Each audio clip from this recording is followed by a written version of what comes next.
యువకుడు పోలీసులు వేధింపులు తట్టుకోలేక ఆత్మహత్య చేసుకుని గత ఏడాది ఉల్లమ్ముకునే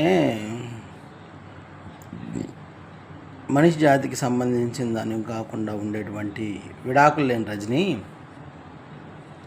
వాడు చచ్చింది జూన్ 5వ తారీఖు, అంటే జూన్ 4 రిజల్ట్స్ వచ్చాయి.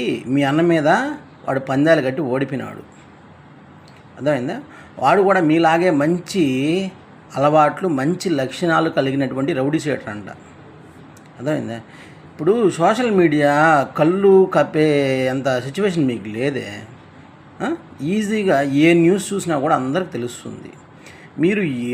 మీరు మనుషులా లేకపోతే జంతువులా లేకపోతే ఆ 2 వర్గాలకు సంబంధించినటువంటి బ్రీడా అర్థం కావట్లే. నువ్వు కానీ మీ నాయకుడు కానీ మీ కార్యకర్తలంతా అట్టే ఉంటున్నారు. ఇప్పుడు మనిషి జాతికి పుట్టినైతే మైండ్ పనిచేస్తుంది, జంతువు జాతికి అయితే కామ్గా ఉంటారు.